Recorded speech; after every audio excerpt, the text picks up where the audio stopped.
Philadelphia Phillies are 2008 World Champions of Baseball. The Philadelphia Eagles are Super Bowl champions. Eagles fans everywhere, this is for you. Now entering the game for Philly Pressbox Radio, Bill Furman and Jim Chet Chesko. It's Thursday, September 15th, 2022. Welcome to the Philly Pressbox Radio Roundtable, brought to you by the Irish River Station House in Langhorne, PA, Allstate Insurance in Westchester, PA, and the Edge of Philly Sports Network. I'm Bill Furman. I'll be your host tonight, along with my partner, Jim Chet Chesko. And hey, Chet, the Eagles took care of their business in Detroit in the opener, now getting ready for the home opener on Monday Night Football against the Vikings. And the Phillies continue to take care of their business, opening a 4.5 game lead for a wild card spot. Maybe not the prettiest Eagles win, but just as Bob Patrone Jr. predicted last week, it was a high-scoring game. And hey, what about that Bailey Falter? He's a stopper. We certainly have plenty to talk about. Our new ace. You know, Bill, we got so much going on the show. I don't think we're going to have any time left to discuss Monday night's Emmy Awards. Admit it, you watched the whole 3 hours. Thank goodness. No? No. Okay. All right. Well, hey, let's get this rolling. Let's welcome our first guest from the 33rd team and Philadelphia Magazine, Paul Domowitch. Domo, welcome back to Philly Pressbox Radio. Thanks, guys. Thanks for having me. Hey, Paul, we're glad to be talking Eagles football again, so let's get right to it. Bottom line, the Birds began the season with a W. That is what it's all about. And while he wasn't perfect, and some people think he ran too much, Jalen Hurts did a lot of good things. What is your take on what Hurts was able to do in the opening game? Yeah, I agree, Chet. I mean, he had a solid game. The running is always going to be a part of his what he brings to a game. Maybe not 17 carries, but I mean, anybody that thinks, that he shouldn't be running doesn't understand how important that is to his makeup. He's improved since last year. You saw some of that improvement. You saw him not get stuck for sacks. He apparently seems to have learned how to kind of a two-handed basketball chest pass on running to his left when he needs to throw the ball away. So, but him and A.J. Brown have clearly developed instant chemistry. Devonta Smith wasn't a big factor on Sunday, but I think that's going to change. I mean, he'll distribute that ball around. So, we're not looking at Justin Herbert here. You got to take little baby steps with Jalen, but what he might not have yet as a passer, he certainly has as a runner. And Paul, do you see, as this all plays out, I think with this wide receiver core, and once Devontae Smith is in the mix and they start getting man coverages and things like that, Jalen's going to run the football. I think it's a positive. I think it's a weapon for this offense, while many people don't want to see it that way. Yeah, I mean, you saw a lot of RPOs on Sunday. That helps the running game as well as the passing game. A lot of slants to A.J. Brown. It's nothing but he's built like a fullback. So, I mean, this is a guy that, he's not going to take a lot of punishment. He knows when to get down. He took a hard shot on Sunday that was a cheap shot, and the guy was flagged for targeting. But for the most part, he's not going to take a big pounding. And that's, so I have no problems with the running. Like I said, and like you said, it's a big part of his game. Well, let's talk more about A.J. Brown. We certainly saw what he can do. How good is he? Very good. He's kind of a combination of, he can go vertical, as he showed on that one catch. But he's so big and strong. I mean, he can get 50-50 balls. He can out-muscle cornerbacks and safeties. And like I said, he and Jalen have such great chemistry. At one point early after they signed him, I wasn't sure, because of the fact that they, with him and Devontae, Wasn't sure how the targets were going to be split up. But I mean, this is a guy that's probably going to catch 75, 80 balls this year. And what did you think about the play of Miles Sanders? He 90-plus yards rushing. It looked like at times the offensive line was struggling a little bit in pass protection, which Jalen helped with that with his runs. But running the football, if you're going to get 90-plus yards from your number one back, is usually a pretty good day. Yeah, I mean, that 26-yard run late in the game probably was the difference between a win and a loss. He didn't make a first down on that play. They're giving the ball back to Detroit, and the way their defense was playing at that point, I'm not sure they would have stopped Detroit. So that was huge. I mean, keeping it away from them.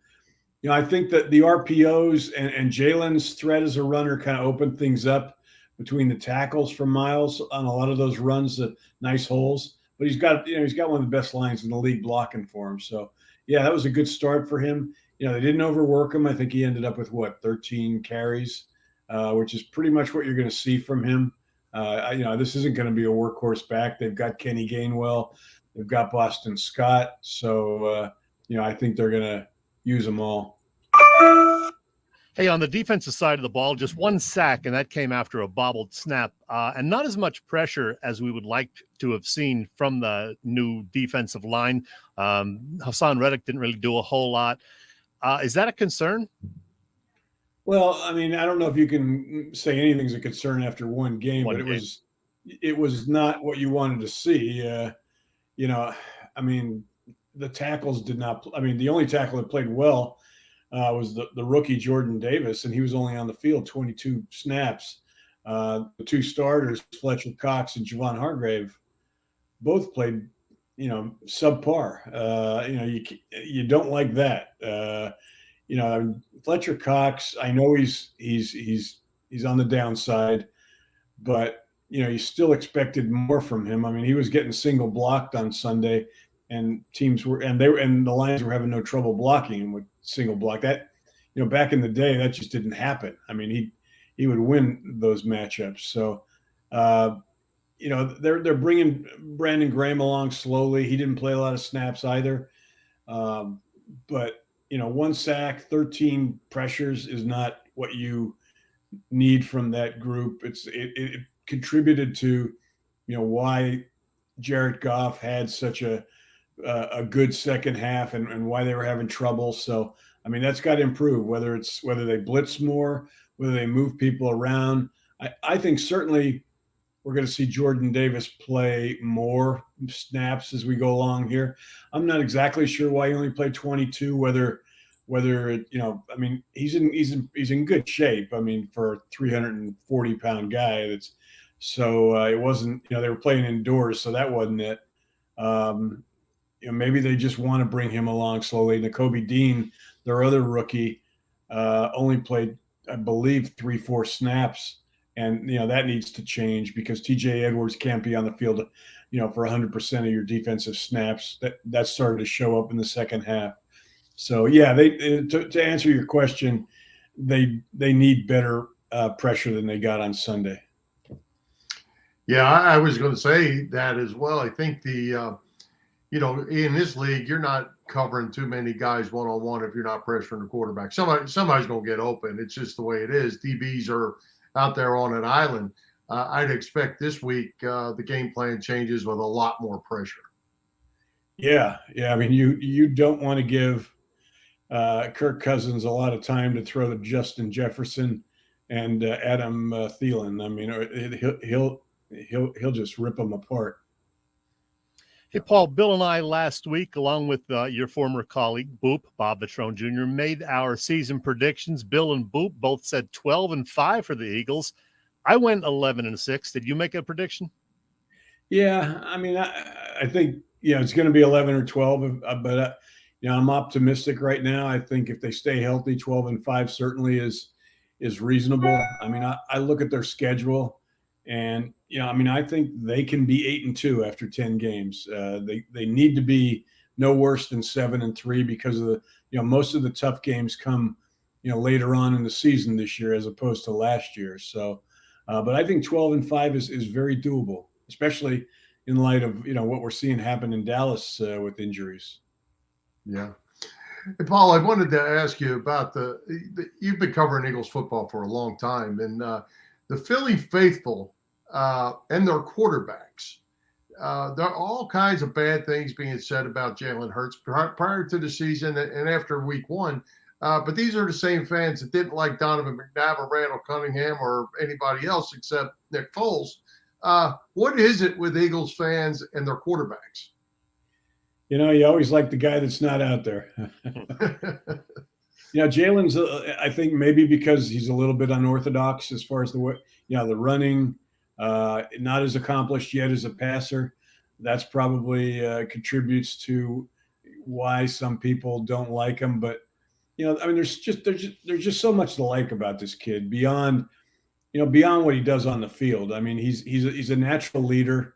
He's kind of the locker room inspiration for these guys. I mean, they followed him since the first game they threw him out there as a starter for Carson Wentz back in 2020 when he was a rookie. So, I don't hear a lot of negative stuff. You guys probably hear more of it than I do. I mean, I think this town is going to, if they would go deep into the playoffs this year, this town is going to love this guy. If they don't, well, next man up. Yeah. I mean, keep in mind, he's not guaranteed anything after this year. He has to play well or they'll go look for another quarterback next year. Well, let's talk about the Vikings who come to Philly Monday night. They're coached by Kevin O'Connell. We're actually going to be talking to his dad, Bill, in the second half of our show. They have maybe the best receiver in the game in Justin Jefferson. Former Eagles linebacker Jordan Hicks is there now. He had a real good debut with the Vikings, 9 tackles, a sack, and a forced fumble. The line's only 2 points in favor of the Eagles. I got to be honest, I'm a little worried about this game. What's your take on the Vikings? Yeah, I mean, this is going to be a tough game. Minnesota's a very good team. Kevin O'Connell, I know the Rams hated to lose him. I mean, he was a valuable offensive coach, and I think he's brought a lot to this team. I think they needed Zimmer was a terrific defensive coach, but I think they needed to look for an offensive coach, and they've got a good one. It's going to be hard to stop Thielen and Jefferson. I'm going to be interested to see how Gannon does it. And clearly it's going to start with the pressure like we talked about earlier. So this is not going to be, it's going to be a tough game. Yeah. And to Chet's point, Jefferson might not even be the best receiver on his team. Yeah. Thielen's pretty darn good. So the Eagles will have their hands full and they better put pressure on that quarterback or they are going to get picked apart, I'm afraid. And they've got to put Cousins doesn't throw interceptions. He's got one of the lowest interception percentages in the league over the last 5-6 years.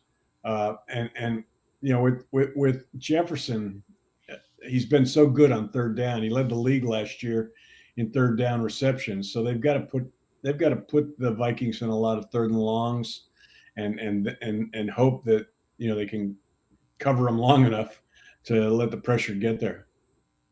We didn't mention the other acclaimed receiver, Jalen Reagor, that they have. He played, I think, 4 snaps in the opening game, all of them on special teams. He had 1 punt return for 7 yards. Do you think they're going to throw him out there at all on offense against his former team? I don't know how much he knows yet. Maybe he's familiar with a few packages. They're not going to sacrifice snaps with Jefferson and Thielen just to put Reagor out there against his old team. I mean, they need him they need him as a return guy. That'll pretty much be it, probably. But to jump over in the NFC, obviously it's just one game. But do you make anything of a pretty nice game from Carson Wentz, a real nice game from Saquon Barkley, and really bad things happening in Dallas? Yeah, we'll start with Dallas. Losing the left tackle first was tough because they're such a left tackle dependent offense, and they were going to have to either put a rookie out there or Jason Peters. They ended up going with the rookie, the first round rookie, who did okay. But the crusher was losing Dak Prescott for a still to be determined number of games. My guess is it ends up being 5 or 6, and that's going to kill them. I mean, they have no backup. Cooper Rush is not going to do much for them, and their running game is not what it was back in the day. So I don't think they can lean heavily on that. So they're in trouble. Washington, I mean, Carson Wentz, the good Carson prevailed over the bad Carson on Sunday. Had the 2 interceptions early in the fourth quarter that almost killed him. But then comes back and has 2 fourth quarter interceptions or touchdowns that end up winning the game. So, I think that the real Carson is somewhere in between the 2020 Carson that we remember before he left, and the one from 2017 when he was almost the league MVP. Somewhere in the middle is what he really is. I think that's a good thing for Washington. I think he's going to make them a better team. Whether they're ready to contend for the division, I'm not sure. Same with the Giants. I mean, I've always been higher on Daniel Jones than a lot of people, and now they've got Saquon healthy. I like the coaching change they made and the GM change. I just don't know if they're ready this year. So, I think the division is the Eagles to win right now if they don't screw it up. Last question, Paul, from me. A new era, as the ads say, is beginning tonight with Amazon Prime carrying the Thursday night games. How's that going to go over with people who, maybe some of the older folks who aren't really that tech savvy or don't want to pay for Prime? What's this going to mean for them? I'm curious. I have not seen the numbers as to how many people have Prime. I mean, I do, but I got it initially like a couple of years back, or 4 years ago, from my daughter during the pandemic. I mean, you were able to share Netflix and Prime and all those things back then. And the league swore it never would go to pay TV. It obviously broke that promise. They've got a good team working the game. It'll be interesting, but yeah, I don't know. People have kind of accepted this. If it's your team that's on, you can be able to watch them locally. Right. So it's not going to it's not going to make anybody that roots for that team miss a game. But yeah, I'm curious to see what the reaction is going to be. It hasn't been awful so far. I mean, I haven't heard seen any protests in front of the NFL's Park Avenue offices. So. Yeah, well, personally, I don't have it. My wife does have it. I have 3 30-year-old sons who are football fanatics, all live out of town, and none of them have it. So I don't know how that all works out in the long run. Yeah. We'll see. Yeah. All right. Well, hey, Paul, we're about out of time, but before we go, can you let everyone know how they can follow you with your social media? You got a lot going on still. Yeah, the two. I'm working for the 33rdteam.com, which you can find that online. Also, jacobsports.com, which covers the Eagles, and I write for them. So either one of those, you can follow me on Twitter at pdomo. Thanks, Domo. Take care, man. All right, Paul. Thanks. Appreciate it. Take care, guys. All right. Hey, Chet. We got to talk about Allstate Insurance, because if your car is getting more mileage than you are right now, you need to do something about it and get Allstate pay-as-you-go auto insurance. You know it, Bill. Allstate's pay-as-you-go auto insurance puts you in control. You only pay for the miles you drive, with the same full coverage that a traditional policy offers. Pay-per-mile insurance gives customers greater control of their insurance costs. See how much you can save with pay-per-mile car insurance by calling your local agent.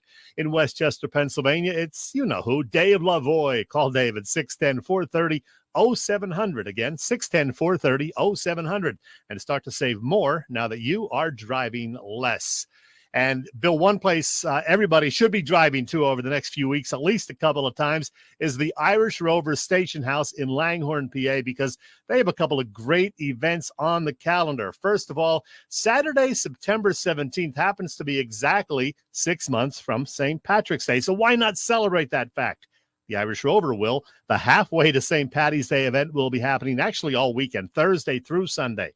There will be loads of Irish fare, even more than usual, including corned beef and cabbage, Guinness stew, Irish egg rolls, and, of course, Guinness beer will be flowing, and there'll be Jameson and St. Patty's cocktail specials, too. I will absolutely be there on Saturday. Look for me. And then a couple of weeks from now, we have October 1st, and we have Oktoberfest. Yeah, it's the day that this great Irish bar and restaurant goes German. The annual Oktoberfest celebration features great German food, some special beers, the annual beer stein hoisting competition, etc. 11 a.m. to 6 p.m. Saturday, October 1st. I have been there a few times over the years, and it is always a blast. The Irish Rover is on Bellevue Avenue in Langhorne. The website, of course, IrishRoverStationhouse.com. Merrill?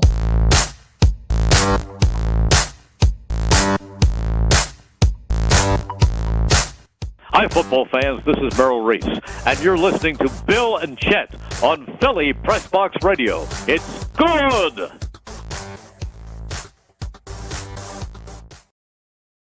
Yes, it is. And hey, Chet, we got to talk about some Phillies. And we were kidding up front in the opening about Bailey Falter, but no kidding. Bailey Falter has really become a key player, key pitcher on this staff right now, to the point that it looks like he's got a spot in the rotation. Zach Eflin makes his first appearance last night in relief, coming off the injured list. How do you think this is all going to play out? Boy, I don't know. They may have to piggyback a couple of these guys, use Zach Eflin and Ranger Suarez in the same game, or, Falter and one of those guys. It's going to be really interesting to see what they do. Can it be possible they have too many starting pitchers? Boy, that's never a bad thing, but it's also something we haven't seen in a long, long time with the Phillies. Yeah, well, and it might help if the injury situation doesn't straighten itself out a little sooner than later with Zach Wheeler. But, having a guy that maybe can go in that bullpen and pitch more than one inning. What's gotten them in trouble in some of the games they've lost here in the last month, which hasn't been all that many. It's having guys that having to go into that second inning of relief. Maybe if you can get a guy that's effective like Eflin, and he could throw you a couple innings, that's a really good thing. Yeah, it was great to see Eflin back on the mound. I don't expect a whole lot from him in September. I don't think they're going to throw him out there as, one of the key starters, but they can use him as a middle reliever. They can, as I said, do a combo kind of thing, whatever it takes. But you can never have too much pitching. And great to have Sir Anthony Dominguez back in the bullpen, too. Great to have him and Robertson back to close out games. So I'm really excited about this. And fortunately, Rhys Hoskins, the injury doesn't look too bad. He should be gone just a day or two with that hand injury. So things are looking up for this Phillies team, Bill. Yeah, well, they're getting healthy, and that's good. This is the time. They're playing good ball. They're beating the teams that they need to beat.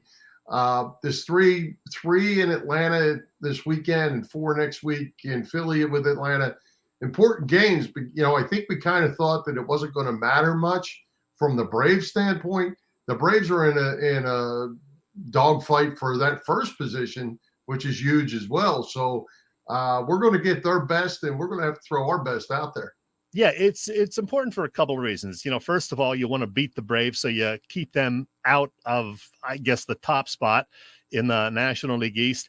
Also, you want to see that you can match up with this team, and if you do have to play them in the playoffs, that you can compete with them and give them a battle. It's going to be all 3 in Atlanta if it goes 3. So you want to show you can match up with them. They did that during the season. They split with them or won the series. So played them pretty well, unlike with what the situation was with the Phillies and Mets. The Mets really had their number all year. So you'd rather not face those guys from New York in the opening round of the playoffs, even though the Mets have been scuffling quite a bit the last few weeks. Yeah, well, they've opened a 4.5 game lead over the Brewers, and they win the tiebreaker. Phillies win the tiebreaker there, so things are looking pretty good. They come out of the weekend in good shape, hopefully there. Bryce Harper needs to get back on track. He did finally hit a home run. But every night it seems like it's somebody different. Nicky Maton the other night with a big blast. JT last night with a couple home runs. Gene Segor's playing well out. Bohm has been consistent. Harper needs to get going. They need Castellanos back. And Schwarber, you can't hit 215 in the leadoff spot if you're not hitting home runs. Yeah, that's a concern. They'd like to get him going, certainly. But how about JT? You know, right around Memorial Day, we were ready to say he was washed up and it's time Not we. Well, some people. Okay, Yes. Some people. Clarify. It was pretty much the end of the line for JT, and they should start looking to the future with, some younger guy. And all of a sudden, he's been their best player, I think, over the last couple of months. He's hitting home runs. He's always been great defensively. So JT's been one of their most valuable players, certainly over the last 2 months. Well, Chad, I'll have to kid you about this because I know you subscribe to the whipping boy of the week, as you go down the Phillies lineup. But now you have the Eagles to throw in there. So, a lot of our friends, they switched over to Jalen Hurts as the whipping boy this week, even after a win. But then we could jump back over to the to the Phillies for a few games and throw somebody else on the hot seat. Aaron Nola does pitch this weekend. Yeah, it's a shame he had a shortened outing the other day because of that 3.5 hour or whatever it was rain delay on Sunday. Nola has shown a lot here and there. He's been inconsistent. And yeah, he's been a whipping boy, and I've put the stats out there. He has not had a lot of great September months during his career. So I want to see more from him over the next 2 weeks because they're going to need him in the postseason if they want to go beyond that opening playoff series. Yeah, and PJ just brings up here about Segorry, and I was going to I didn't know he was batting second tonight, but I was going to mention a little more about Gene Segorry. He's a heck of a player. He's hitting about 290 now. He's got some power, plays solid defense, can run the bases. I mean, he's a heck of a player, and they're going to have to figure out what they want to do. It kind of sounded like he was going to be not here next year as they look forward with these young kids they have coming up, Maton and Stott and some others. Boy, I don't know how you can let Gene Segorry get out of here. Yeah, he's been really impressive. And, his attitude seems great this year. There hasn't been any problem at all with him hustling. And you can see the fire in his eyes, when he's out there. And especially when, they walk somebody in front of him, he takes it personally. And he's had a few walk-off hits this year. So he's really into it. And, I would not be surprised if they at least considered bringing him back next year. I think he's earned that. Yeah, absolutely. Absolutely. And one final question I had for you for the bullpen. We've been through this all year, and then the injury certainly messed it up some more. Is it time, as we're at the middle of September now, to slot these guys? Get Sir Anthony back in the 9th inning, get Robertson in the 8th, get Brogdon in the 7th with Hand, and find these guys slots that they're going to sit in, or just continue to go on Rob Thompson's gut, because that's how a lot of it seems to have gone. Yeah, I'm not too worried about the back end of the bullpen doing that. I think what's really going to be important is to set up the starting rotation the way you want it. And with the big lead over the Brewers at this point, barring a 1964 type collapse, the Phillies are going to be in the postseason. And hopefully they can clinch that, with a week and a half to go in the season, so they can start setting up the rotation the way you want to have it for that opening series, whether it be, in Atlanta or St. Louis or New York. Yeah, well, I think it's all important, and they can't have a weak link out there. Everybody's got to do their job and continue to play solid defense and get those key hits. I'm with you. Hey, should we talk with our next guest? What do you think? Well, let's see if he's ready, because I'll tell you what, it can't be any more exciting of a time for our second guest. When your son is the head football coach in the NFL, and his second game, his team is playing in your hometown, it doesn't get much better than that. And there he is. That is Bill O'Connell. Bill O'Connell, welcome back to Philly Pressbox Radio. You got that purple on today instead of that blue we saw you in last time. I saw the picture you had on there, and it's from that other team on the coast who's an extremely good franchise, great team, great coaching staff, Super Bowl champs, but it's time for the new one now. You talking about maybe this picture? Yeah, that's the team. Yeah. But you look good. Yeah, despite the colors, it's still a good looking family. Hey, Bill, that Super Bowl ring is still from that other team, and you go wear it proudly, right? Let me tell you something. I saw that ring for the first time about 3 weeks ago. They need a SWAT team just to be around his house when that thing's home. He's scrambling around now to get a safe so he can lock that thing up. But it is an amazing piece of jewelry, I got to tell you. Well, Really Bill, is. let's talk about what happened last weekend. Your son, in his first regular season coaching job, wins a game, beating that Aaron Rodgers fella. That had to feel pretty good, huh? It was a great day, great game, and I know that the Vikings coaching staff and the roster, every man, was solidly lined up to take that first game on. Kevin went in there and tried to modify the culture and do some things and establish his culture with the club, and everybody's bought in, and he was very, very excited. Was a little nervous. I got to tell you, he was a little nervous about the first game, and self-admittedly, he said he was a little nervous. But once he got out there and got on that field, he knew he had a job to do, and he was counting on that staff and those the 53 guys in that roster to get it done. And it was a good day. It was a good day. They played hard. They were totally committed to making sure they got that first one in U.S. Bank Stadium under their belt, and they got it done, and we were all there to enjoy it. It was just a fabulous, fabulous day for the O'Connell family. Oh, absolutely. Good to be more excited for you. Hey, it's got to be fun when you're a coach. I mean, you're in a league that just has so much talent to begin with, but you moved over from so much talent with the Rams in the wide receiver position and all that, and you go over to Minnesota, and you have Justin Jefferson and Thielen and a veteran quarterback like Kirk Cousins. And you can step in and put your print on that team pretty quickly and get these guys to buy in, man. There's nothing but good things ahead.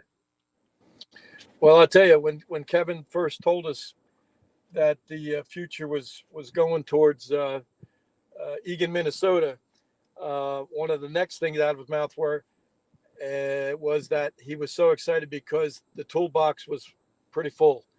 And he has prior relationship with Mr. Cousins. And what he saw there as a baseline to implement his system, his offense, he was very excited for the personnel that were there. And now that Kwesi is the general manager, Kwesi Menz is there with him, and they've kind of built this thing first year, and he's very, very excited. And I think it played out well last week, and I think he's looking forward to building those building blocks and getting into the season and get that system down. And I know he's got the greatest faith in Kurt and in the rest of the club, but he feels very fortunate to have the toolbox he has there in Minnesota. I know you got a fun weekend planned. We'll talk more about that in a bit, but I want to ask you about Monday night, what that atmosphere is going to be like. As Bill said, you're going to see a team that you've rooted for many, many years, the Right. Eagles, going against a team that your son is now the head coach of. Where are your emotions going to be? I got to think they're, on the side of your son, but it's got to be weird, don't you think? Well, I had a long history in our family, our extended family, and we have lots and lots of family still there in the Delaware Valley. Yeah. And it is a special feeling, I have to tell you that. Playing in the area as high school and then to college, and then taking Kevin down as a young boy to see the Eagles and the Randall Cunningham, Richie Kotite Eagles at Veterans Stadium. When he became a player in the NFL, he played there several times, either exhibition games, and then when he was on coaching staffs, we went in there. It was a fun time for us because we knew the history, but we knew he was part of the effort. Now he's the top dog. He's going in there. It's his club. And he and I've in fact, I was at the facility this afternoon and took a little bit of practice, and we joked about it. I said, well, it's going to be something else, partner. And he said, sure is. But I think all of us know, and he knows the history, the family connections and the family and friends and the years that we spent, decades that we were in the area. It's a feeling that I can't describe. You have pride in your son, you have pride in who he's working for, but at the same time, I was born and raised in Delaware County and was an Eagles fan since I can remember. So to say that I totally have these feelings in all the right places, I would be lying to you guys because they're all over the spectrum. Right. How many O'Connell right. tickets will be at the game this Monday?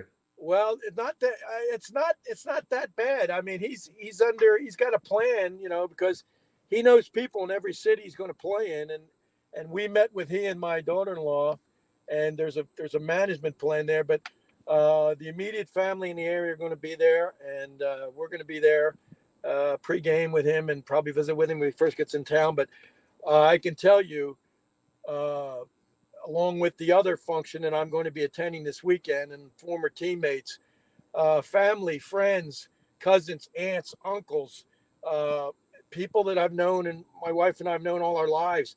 If we wanted to be that magnanimous, we would run out of tickets. I mean, and that's going to happen because when we first started planning this weekend with the St. James guys and talked to my teammates, they said, Bill, this thing's a sellout already. We don't, there's not.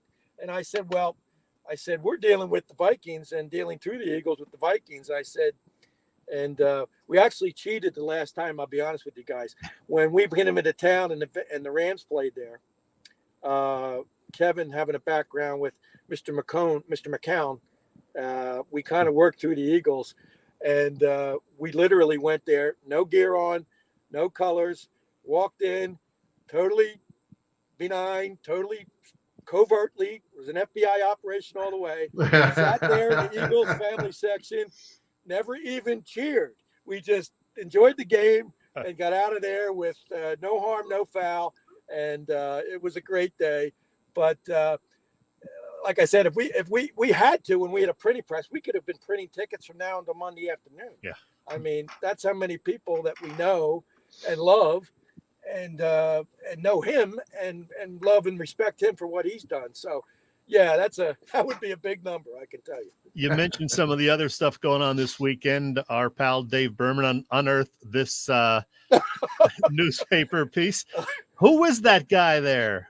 Well, the guy in the middle is me. But when I was 17 years old, it seems like that was like centuries ago.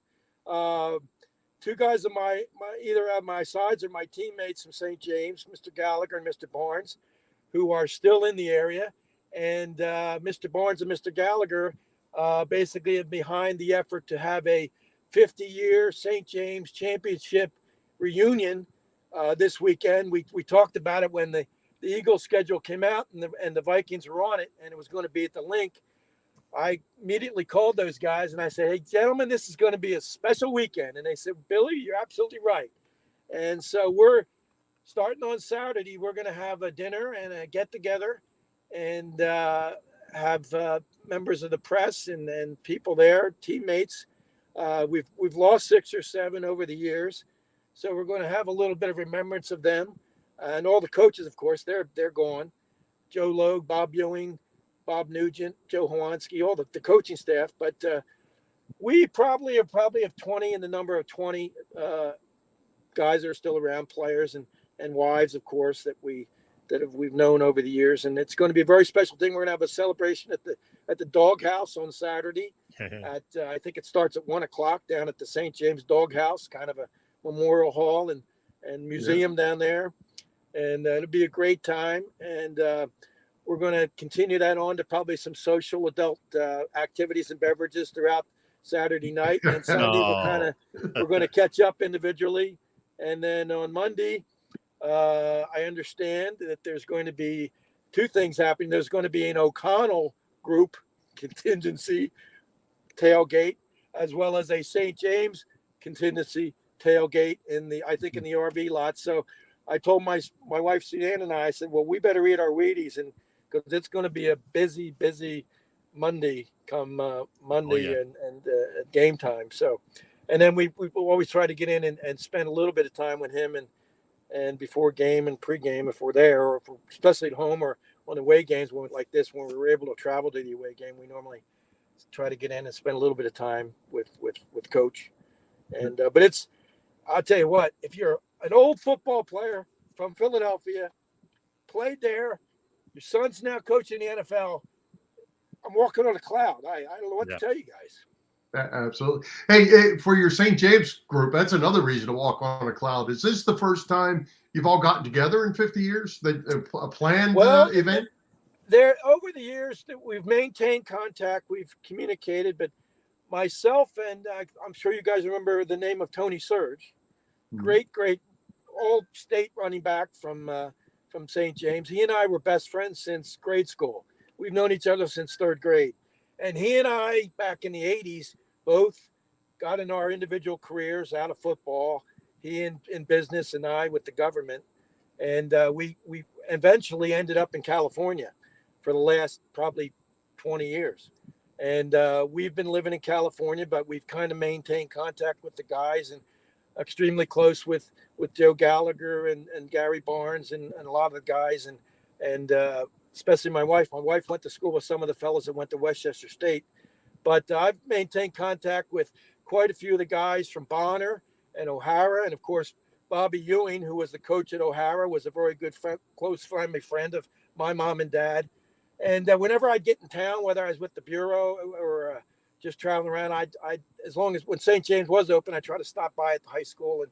But anytime I'd come into the town, into Philly, I'd try to socialize or meet the guys for a beer here and there. But we've maintained a relationship ever since Kevin's too's been playing and been in the coaching ranks. So I've really talked to my teammates, and they're sharing the pride and the respect they have for Kevin and his achievements. So we've the guys that are going to get together on Saturday have probably been at least communicating over the years, I could say.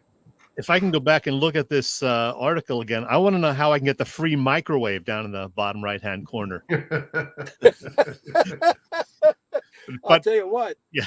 I'm looking here. This is out of Delaware County Daily Times. And, and that was the great hometown paper for us in St. James. It was, playing in the Catholic League. We got some love from the Philadelphia Inquirer, but because we were the suburb guys, they still loved their Roman Catholic, Cardinal Doherty, Bishop Egan, and the rest of those guys, and up in the north. And but we used to get our love from the Daily Times, and they were certainly good folks, and all the reporters there. And there are a couple of guys there. Mr. McCaffrey's still there, but I think Harry Shakin is actually going to come to the functional. I understand to the functional on Saturday, but there's been a few guys there that have passed away. And good guys, great reporters, and we're really good to St. James High School in general.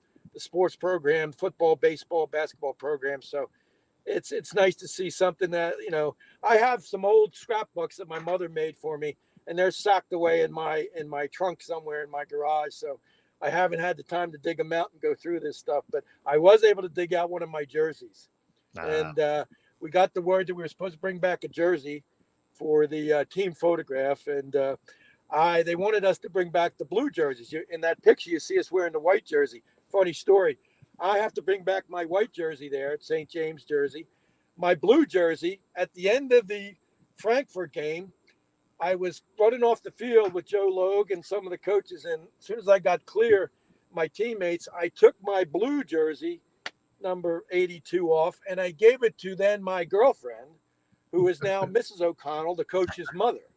And over the years, I said to her last week, I said, "Hey, where's that blue jersey?" And she said, "Oh, I think I took it home." And I talked to my father-in-law, and I said, "Where's that blue jersey?" And it came out now that I think my mother-in-law, rest in peace, years ago, it either ended up in a yard sale or the Salvation Army or something. But my St. James blue jersey is missing in action for eternity, and I'll be wearing my white St. James jersey on Saturday. Still fits, huh? Yeah, a little tight down in the belly button area, but You're right. That happens. That happens. Yeah. Well, hey, Bill, we're going to have to let you go. We certainly appreciate you joining us. Couldn't be more excited. I don't know whether to wish you good luck or not on Monday night, but we certainly wish you all the best, and I couldn't be happier for you. No, I do wish the Eagles good luck. They're going to face a good team, a well-coached team, a hard-fighting team, and I'm looking for a classic as far as Monday Night Football. And I hope you guys enjoy it as much as we're going to enjoy it. I think it's going to be a great game. I think it's going to be a lot of points and a lot of fun to watch. Can't wait. Yeah, and I've been following the Minnesota Vikings far more in 2022 than I ever have before since Alan Page was playing. But I've been paying a lot of attention to what's going on out there, and like I say, couldn't be any happier for you. Well, Bill, Chet, thanks for having me, and we're getting in there tomorrow, and it's going to be a homecoming extraordinaire. So we're going to enjoy it, I can tell you. All right. Absolutely. Thanks, All right, Bill. Thank you and enjoy, my friend. Take care. All right. Hey, Chet, is it any cooler than that? Boy, I could just imagine the emotions he's got. I mean, the year he's having, we had him on, between the championship games and the Super Bowl, right when it was about to be announced, and he kind of knew it, that his son was going to be named head coach, and you could see how happy he was. And now, here it is, week 2, and he's going to go watch his son coach at the link against the team that he rooted for all these years. So, man, what a year and what a high he's got. Absolutely. Well, hey, Chet, let's give a quick shout out to the Edge of Philly Sports Network. As you can see, loaded up again, even more shows now that football season has started. You've got us on Wednesday, back again next week. That show's Thursday because it's this week. But as you can see, leading into the weekend, still plenty of shows talking all things Philly sports. Check us out, edgeofphillysports.com. You can still get on that newsletter list as well. Just go to edgeofphillysports.com and sign up for it. Be in your mailbox every Friday morning. And don't forget, Philly Pressbox Radio is also on YouTube. So go over there, check it out, and follow. We need them. Keep those subscribers, add to our list. Okay, we're building something here, Bill, and we had a real good August. A lot of people found us in August, and let's keep it going because it's football season, and we love talking Eagles football and making predictions, Bill. That's right. It's time for NFC East picks, Chet. How did we do last week to start the season? I know my 2. I lost 2. I know. Well, only one of us had faith in Carson Wentz, Bill, and those Washington Commanders, as they hosted Dougie P and the Jaguars. And that was the defending champion of our little pick'em thing. Me, Bill, me. Yeah, you're the same one that took the Cowboys, Dak. I did not take the Cowboys last week, pal. You did so. Oh, I did not. I haven't confirmed. I took Tampa Bay last week, pal. Check on that. You go check the tape. I will have to. We all picked the Giants-Titans game wrong. Saquon ran wild. We all won with the Bucks, Bill. Check the tape. And, of course, with the Eagles. So I'm 3-1. You and Boop were 2-2. We will hear from Boop, Bob Patrone Jr., in just a couple of minutes. And you and I are going to make our selections before we get to Boop. So real quickly, Bill, we got about 1 minute. You and me. Let's go. Let's go. Panthers at the Giants. Giants -2.5. Who you got? I got the Giants. I think they're going to win a second straight. Shock the world. I'm going to go Panthers just because I'm not going with the Giants. Washington at Detroit. Lions -1. This is kind of interesting. Lions are favored. Yeah, well, the Lions offense certainly looked pretty good against the Eagles. I'm taking Detroit in this one. Yeah, I'm going to take Detroit too. I'm following Hard Knocks. I like Hard Knocks. All right, next. Cincinnati at Dallas. Bengals -7. Given the Cowboys situation, I got to take Cincinnati. Yeah, you got to. Things are not looking good there. All right. Vikings, Eagles, Monday Night Football, Eagles -2. And that's a good line for this game, I think. It is. And you know what, Bill? Let's save our picks on the Eagles and Vikings until we see what Boop has to say about this whole situation. Okay. So we got a little recorded piece from Boop, and then you and I will come back and make our Vikings Eagles picks. Let's do it. Hey guys, thanks for having me again. Washington had to mount a comeback against a not quite there Jacksonville squad last week. Detroit appears to be a little closer to being there than the Jaguars are. We're going Motown.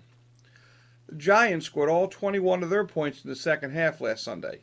The Panthers scored 17 in the fourth quarter alone, but lost on a long field goal. Not this week. Carolina breezes. You never like to see a quarterback going down for any team, especially in week 1.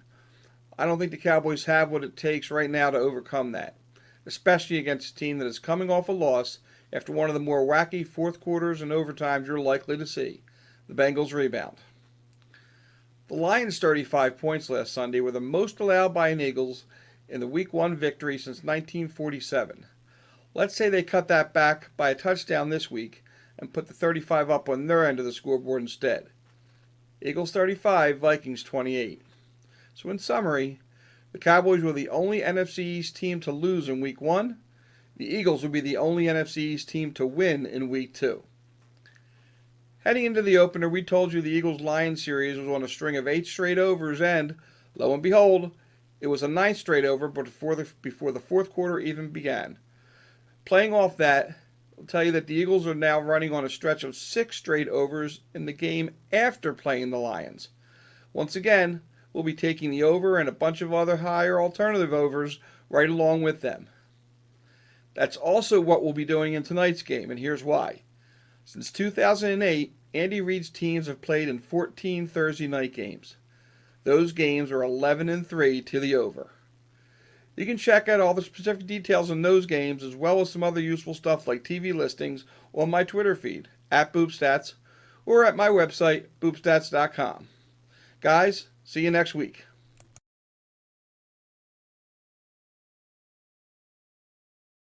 How about Carolina in a runaway? Yeah, I don't know about that. I'm sticking with the Giants. So we all have Detroit. We all have Cincinnati. I have the Giants. You guys have Carolina. Boop thinks the Eagles can pull this one out, huh? 35-28. You know what I think, Bill? Don't hate me, people. Don't hate me. My official prediction, Minnesota beating the Eagles 34-27. Going with my head, not my heart, Bill. Well, I tell you what, I can't say I blame you. I'm not going to go that way. If this game was in Minnesota, I might feel the other way. I think it's going to be a really close game.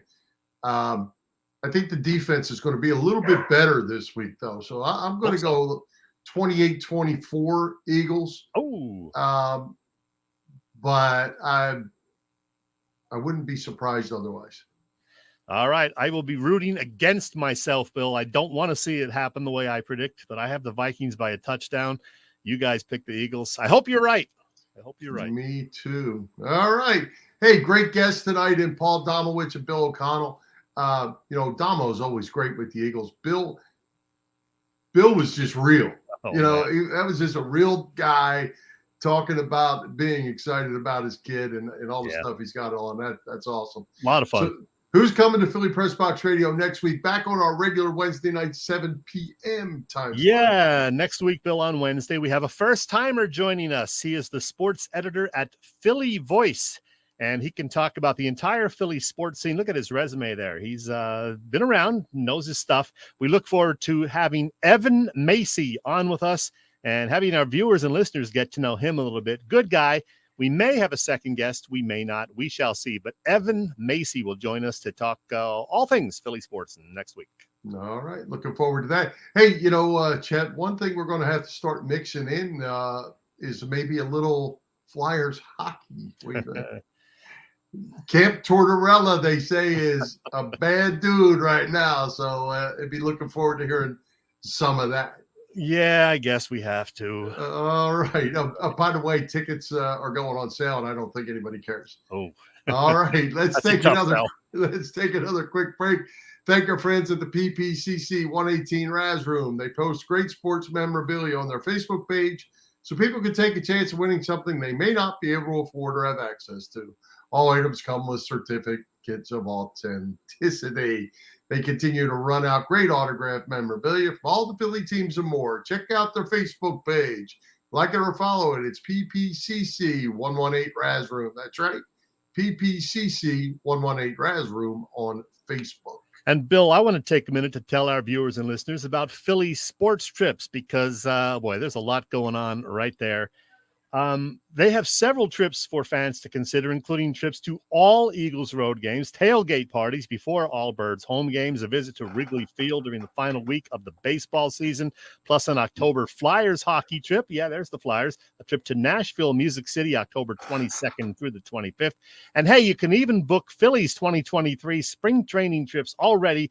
Get all the details on their website. That is phillysportstrips.com, Bill. Hey, Chet, before you tell us about the Emmys, God No, forbid. not him. It's beer. Good. Beer. Robbie Ellis is with you on the Vikings. Well, I mean, Robbie's a smart lady. Well, we know that. And PJ is going Carolina, no Giants, because he's a smart guy, too. Bill, we got to drink some beer. You ready? Go ahead. All right. It is time. Let's hear the bell again one more time. There we go. All right, here we go. Pay attention. For a lot of people, autumn is the very best time of the year. You have cooler weather, pro and college football, the World Series, and all of those tasty spiced coffees and other pumpkin-flavored treats. Well, that, of course, includes beer. Exactly 1 year ago in a random Chet segment, I talked about some of my favorite pumpkin beers and ales and Oktoberfest brews. I've sampled quite a few new ones, of course, since then, especially over the last month. And I'm going to talk about those. I'm going to focus this time just on some of the pumpkin-flavored brews, some of my old and new favorites, plus a few that I wasn't crazy about, too. Well, pumpkin beers that are just okay would include Two Roads Brewery's Rosemary's Baby Pumpkin Ale. Hey, great name anyway. Brooklyn Brewery's Post Road Pumpkin Ale. There's a UFO Pumpkin Hefeweizen. And, I usually love UFO brews, but, well, this one is, to be honest, just okay. And there's a new one for me that I just tried recently. It's from Bonesaw in South Jersey. It is a Pum Queen Vanilla Spice Cream Ale. It's not bad, but it's not great either. A little better for me would be this one. It's a new one to me anyway, from Conshohocken Brewery. Love those guys. It is Nightmare on East Elm Street. Not bad. Now, a friend of mine recently told me about this one. It's a Dogfish Head Pumpkin Ale. Thanks for the tip, Tom. Not bad at all. I just sampled it the other night, and it is pretty good. Pumpkin and brown sugar flavors really come through nicely. Just missed making my six-pack of favorites. All right, without further ado, my pumpkin six-pack would be, well, all three of these that are pictured here from Missouri-based O'Fallon Brewery. They have a regular pumpkin beer and a salted caramel pumpkin ale, plus my personal favorite, a vanilla pumpkin beer, 5.6% alcohol by volume, and real tasty. All right, another holdover from last year's list is this one. It is from Shipyard Brewing. It's called Pumpkinhead Ale, which really grew on me last fall the more that I drank it. Just 4.5% ABV, so heck, you can enjoy quite a few of these, right?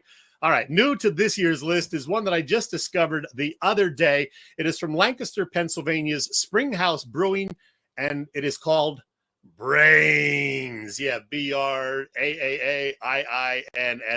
It is a real tasty pumpkin ale that is on the stronger side, 8.5% alcohol by volume. And hey, it is suitable for both zombies and living, breathing humans. I think I qualify for one of those anyway. As a horror fan, I give it extra points for the cool can.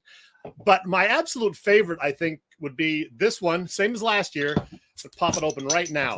This one is Sam Adams Jacko Pumpkin Ale.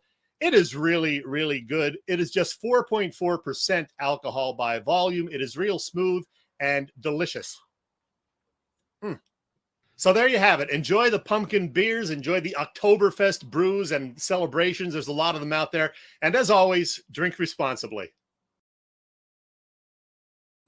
I am not drinking pumpkin beer ever. Come on, it's good, Bill. Is it required to put your pinky out to drink that? No, crap? it is not. It is not. Jeez. Wrap it up, Bill. You're killing me. No All party shot. right. Wrap it up. All right, let's thank tonight's special guests, Paul Domowitch, Bill O'Connell, Bob Vitrone Jr., our sponsors, the Irish Rover Station House, Bob Sullivan's LikeYourAge.com, PPCC 118 Raz Room, and David Boy of Allstate Insurance in Westchester, PA. For Jim, Chet, Chesko, this is Bill Furman. We hope you enjoyed the show, and we'll join Philly Pressbox Radio next Wednesday, September 21st at 7 p.m. You can see us live on Facebook or listen to our website, phillypressboxradio.com, on blogtalkradio.com/Philly Pressbox Radio, on Google Podcasts, as well as Apple Podcasts, iHeartRadio, and all the others. High hopes, Philadelphia sports fans. Go Phillies and go Birds.